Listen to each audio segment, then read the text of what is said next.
Middle ઇસ્ટમાં યુદ્ધ જેવી પરિસ્થિતિને ધ્યાનમાં રાખીને ભારતના ઉડ્ડયન નિયામક ડીજીસીએ દ્વારા વિદેશી એરલાઇન્સ માટે નવી માર્ગદર્શિકા જાહેર કરવામાં આવી।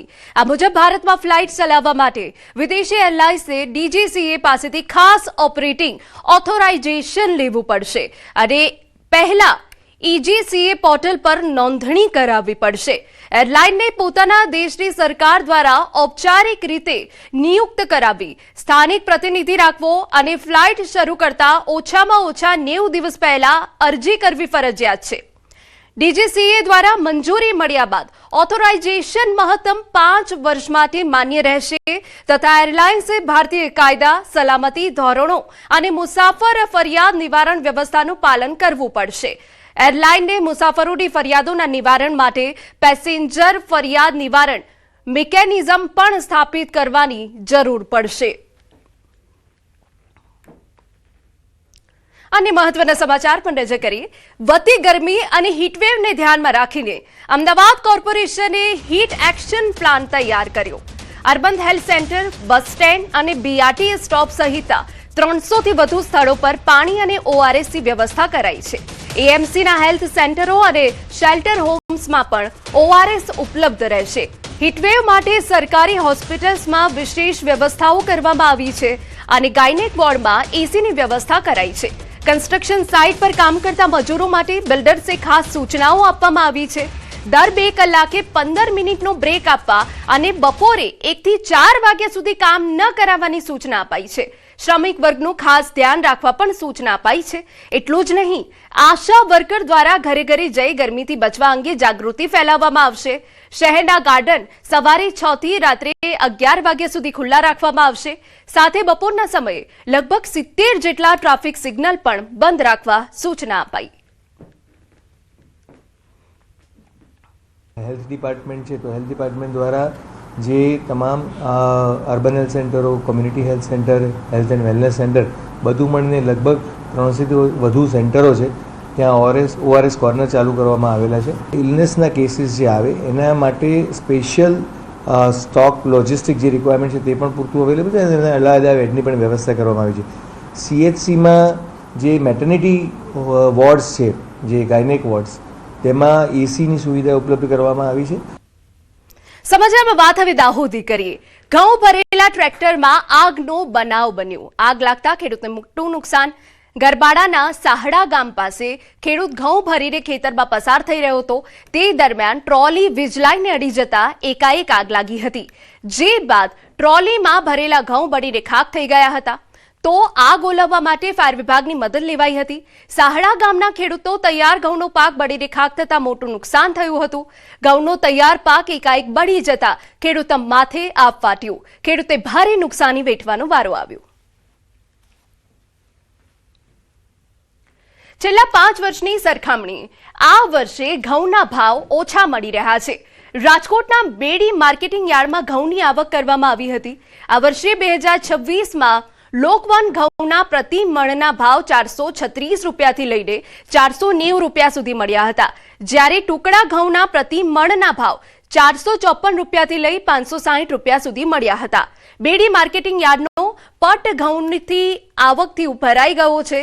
જો કે આટલું સારું ઉત્પાદન થયું છતાં ખેડૂતોને ઘઉંના ભાવ નથી મળતા। ખેડૂતોનું કહેવું છે કે છેલ્લા 5 વર્ષ દરમિયાન દવા, ખાતર, બિયારણ, મજૂરી સહિત જે ખેતીના ખર્ચ છે તે વધી ગયા, જેની સામે ભાવ ઘટ્યા છે।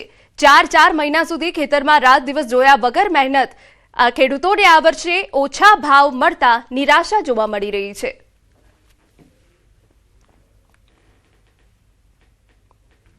માનો કે 4 મહિનાનો મોલ કહેવાય, એટલે આમાં પાણીનું ને બધું સમસ્યા હોય। ઝાકળમાં પાવા પડે, વરસાદમાં પાવું, પેલું માવઠું વળતો થયું, હેરાન કરી નાખ્યા।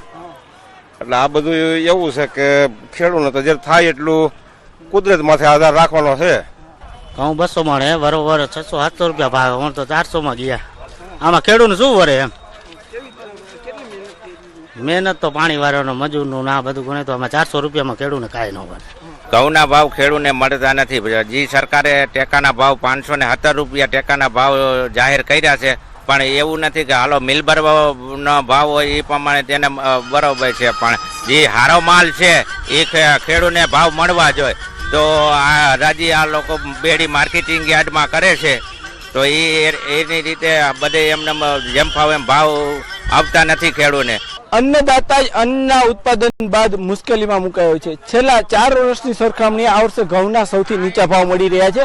આમ તો ઘઉં છે તે મુખ્ય જે છે આપણું અન્ન ગણાતું હોય છે, પરંતુ અત્યારે આજ ઘઉંના ભાવ છે તે નીચા મળી રહ્યા છે. આ વર્ષે જે 450 થી 500 રૂપિયાની આસપાસ ઘઉંના ભાવ મળી રહ્યા છે. બીજી તરફ જે બેડી માર્કેટિંગ યાર્ડ છે ત્યાં અત્યારે પુષ્કળ પ્રમાણમાં ઘઉંની આવક થઈ છે. દૂર દૂરથી ખેડૂતો છે તે ઘઉં વેચવા માટે અહીંયા આવતા હોય છે, પરંતુ ક્યાંક જે છે ઓછા ભાવ મળતા ખેડૂતોમાં પણ નિરાશા જોવા મળી રહી છે. હાલ જે રીતના જે આ વખતે ઘઉં છે તે ઉત્પાદન થયું છે, પરંતુ ક્યાંક જે ભાવ મળવા જોઈએ તે ભાવ નથી મળતા. ખેડૂતોનું કહેવું છે કે જ્યારે અન્ય વસ્તુઓ છે તેમના ભાવ સતત વધતા હોય છે, પરંતુ તેમને મહા મહેનતે ઉત્પન્ન કરેલા જે ઘઉં છે તેમના ભાવ જ અત્યારે નીચે મળી રહ્યા છે. ખાસ કરીને જે બેડી માર્કેટિંગ યાર્ડ છે અહીંયા જે છે મોરબી જિલ્લો તેમજ જામનગર જિલ્લો તેમજ રાજકોટ જિલ્લાના કેટલાક ગ્રામ્ય વિસ્તારોના ખેડૂતો છે તે અહીંયા ઘઉં સહિતના પાક વેચવા માટે આવતા હોય છે. જોકે અત્યારે જે ઘઉંના ભાવ છે તે નીચા મળતા જે જગતનો તાજ છે તે પણ ક્યાંક મુશ્કેલીમાં જોવા મળી રહ્યો છે. હાર્દિક જોશી, ન્યૂઝ 18 ગુજરાતી, રાજકોટ. મહત્વના સમાચાર કે જ્યાં ગુજરાતમાં નવી જ રાજનીતિના મંડાણના એંધાણ. ખેડૂતોનો અલગ મોરચો બનાવી શકે છે કરપડા. ગુજરાતમાં બની શકે છે ખેડૂતોનો અલગ મોરચો. ખેડૂત નેતા રાજુ કરપડાએ મોટા સંકેત આપ્યા. વર્ષો બાદ દેખાશે ખેડૂત સંગઠનની તાકાત. 19 થી 24 માર્ચ સુધી યાત્રા યોજાશે. ખેડૂતો માટે યાત્રા યોજશે રાજુ કરપડા. કોઈ પાર્ટીમાં જોડાવું કે નહીં એ નક્કી કરીશું. ખેડૂતોનો અલગ મોરચો બનાવવા પર વિચાર. દરેક પાર્ટી ખેડૂતોનો ઉપયોગ કરી રહી છે. તો ગુજરાતમાં બની શકે ખેડૂતોનો અલગ મોરચો. જે પ્રેસ કોન્ફરન્સ કરવામાં આવી હતી તેમાં કેટલીક બાબતો અહીંયા સ્પષ્ટ થઈ છે.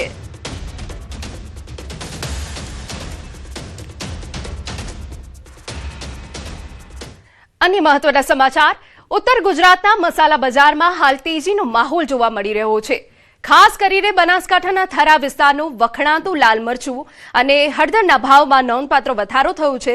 વેપારીઓના જણાવ્યા મુજબ ગયા વર્ષે મરચાનો ભાવ અંદાજે પ્રતિ કિલો 300 થી 350 રૂપિયાની આસપાસ હતો, જ્યારે આ વર્ષે તેની કિંમત વધીને લગભગ 850 થી 900 રૂપિયા પ્રતિ કિલો સુધી પહોંચી ગઈ છે.